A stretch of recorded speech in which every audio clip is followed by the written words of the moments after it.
Si vous posez la question autour de vous, combien y a-t-il de races sur la Terre, la réponse est à peu près toujours la même. Il y en aurait 4, chacune déterminée par la couleur de la peau et chacune correspondant à un continent.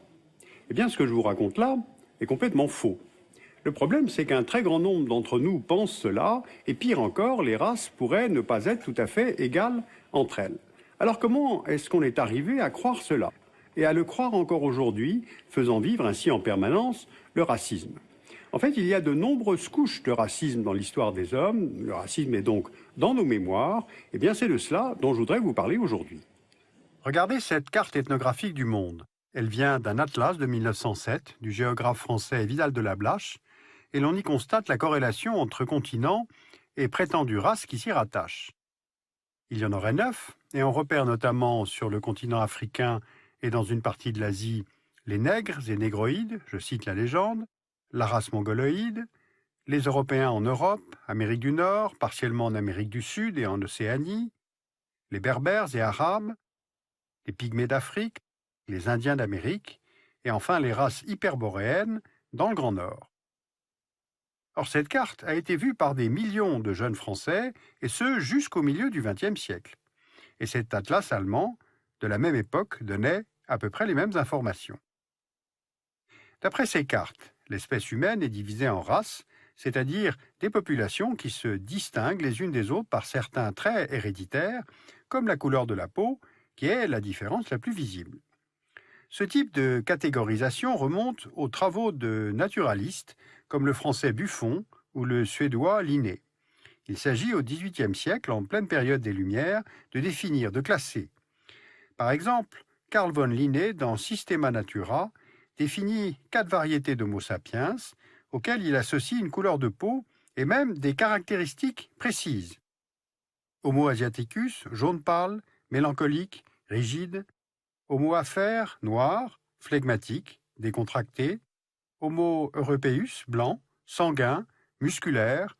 Homo americanus, rouge, colérique et droit.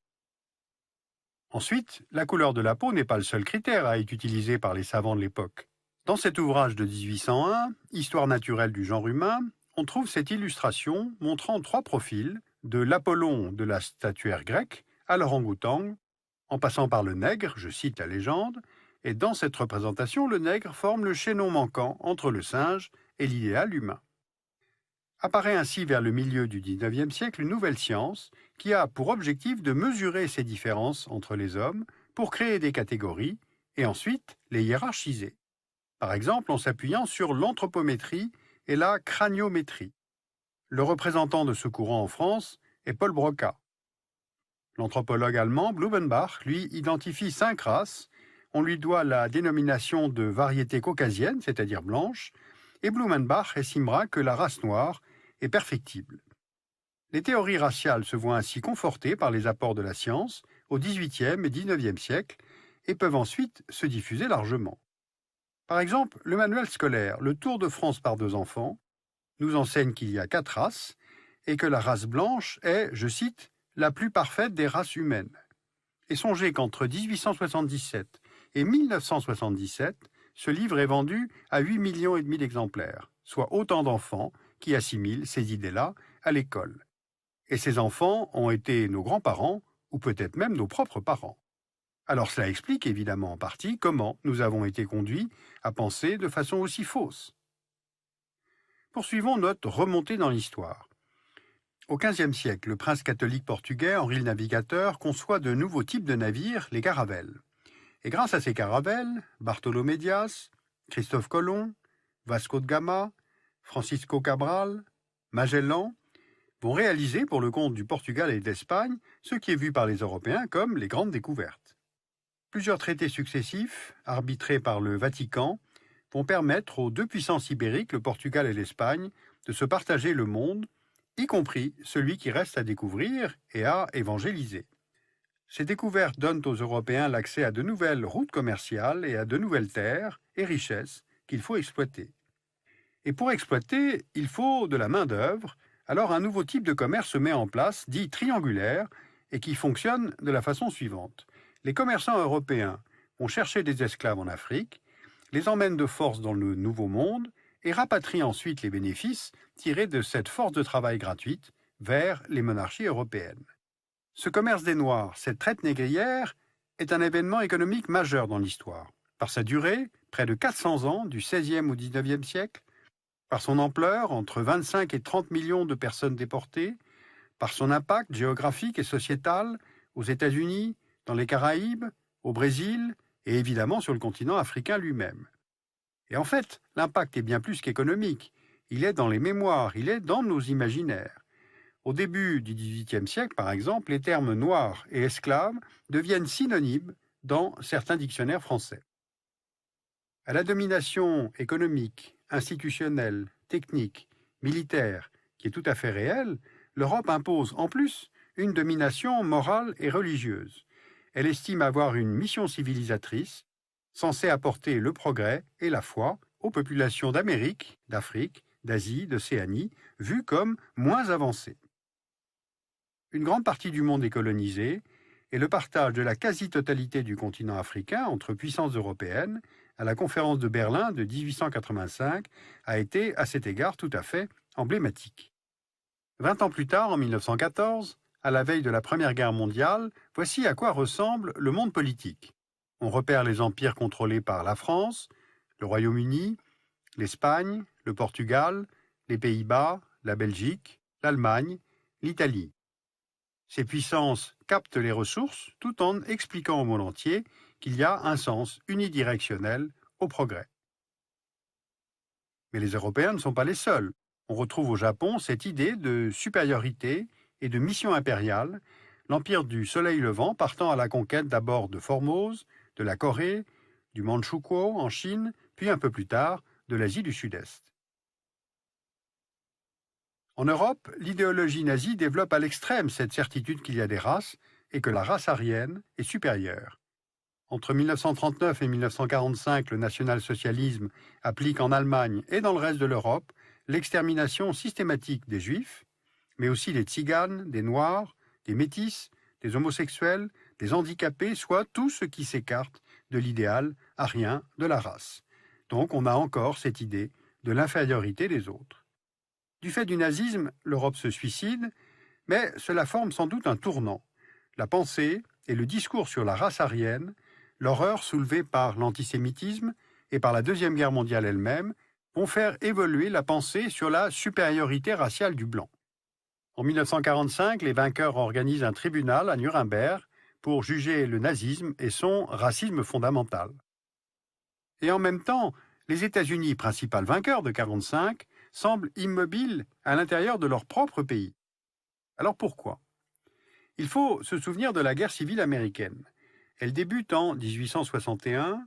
On repère sur la carte les 11 États américains qui font sécession de l'Union, voulant conserver les esclaves noirs comme force économique gratuite.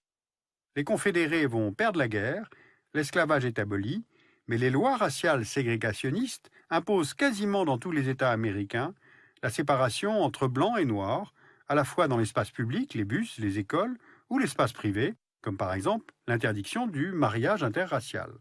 Et dans certains États, comme celui de Washington, les lois s'appliquent aussi aux peuples indiens. Eh bien, ces lois vont demeurer en vigueur très tard dans le XXe siècle. Le Civil Rights Act y met en principe un terme seulement en 1964. Et depuis, il aura fallu donc 50 ans, soit 2 générations, entre l'abolition du racisme officiel et l'élection en 2008 d'un président américain noir. Ce qui ne fait pas disparaître pour autant le racisme aux États-Unis.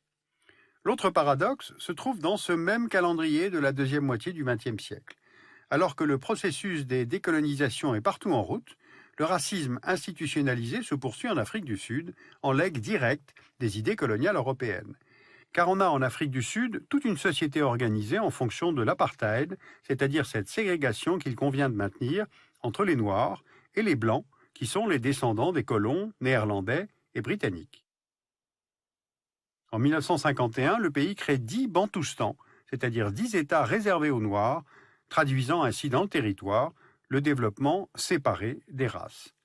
Cette ségrégation assumée et affirmée va durer 43 ans en Afrique du Sud, le pays jouant pour Washington un rôle de rempart contre l'influence soviétique sur le continent africain. Il aura donc fallu attendre, non pas que les idées de supériorité aient évolué, mais que la guerre froide prenne fin pour que cesse l'apartheid. En vous évoquant ces quelques étapes et les mémoires qu'elles ont laissées, j'ai voulu vous faire bien mesurer la grande épaisseur historique du racisme. Aujourd'hui, on sait que le génome humain n'est ni blanc, ni noir, ni jaune. L'espèce humaine est une, et les êtres humains qui peuplent la planète partagent tous une origine commune.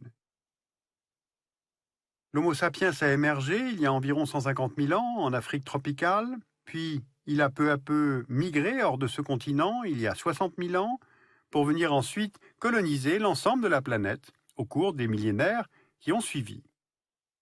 Cette dernière carte nous montre la répartition moyenne des couleurs de peau dans le monde. Les variations de couleurs, claires ou foncées, sont le résultat de l'adaptation du corps humain aux conditions environnementales et climatiques. La couleur dépend de la concentration de la mélanine, c'est un pigment produit par les cellules de la peau en fonction de l'exposition au soleil. La peau foncée offre une protection contre le soleil, puis elle s'éclaircit progressivement en montant vers les latitudes plus élevées. Elle s'adapte ainsi à l'ensoleillement qui est moindre et permet la synthèse d'une vitamine de croissance, la vitamine D. Cette carte a bien sûr cessé d'être exacte, elle a évolué avec les migrations, les voyages, les brassages et les métissages des populations, donc la mondialisation. Les avancées de la biologie, de la génétique, de l'archéologie ont donc permis d'établir qu'il n'y avait pas de hiérarchie entre les peuples.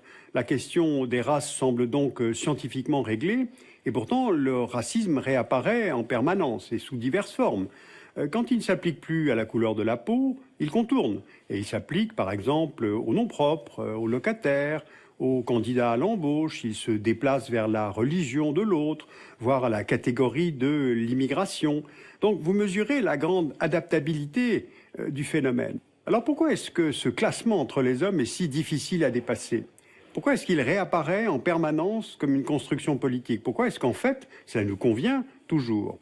En fait, ce n'est pas simple de parler du racisme, ce n'est pas un phénomène rationnel, on touche là à des questions émotionnelles, voire personnelles, et pourtant, les enfants naissent sans avoir la moindre idée de la couleur de leur peau. Donc, tout se passerait par la suite. Sur cette question fondamentale du racisme et sa trop longue histoire, je vous renvoie tout d'abord au DVD, double DVD, qui s'appelle Nous autres, Éducation contre le racisme, conçu par la Fondation Thuram. Le numéro de novembre 2011 de la revue Textes et documents pour la classe est consacré à l'exposition Exhibition ou l'invention du sauvage, qui se tient au musée du Quai Branly jusqu'au 3 juin 2012. Et puis je vous conseille vivement de lire le livre de Liliane Thuram, Mes étoiles noires, édité au Seuil dans la collection Point.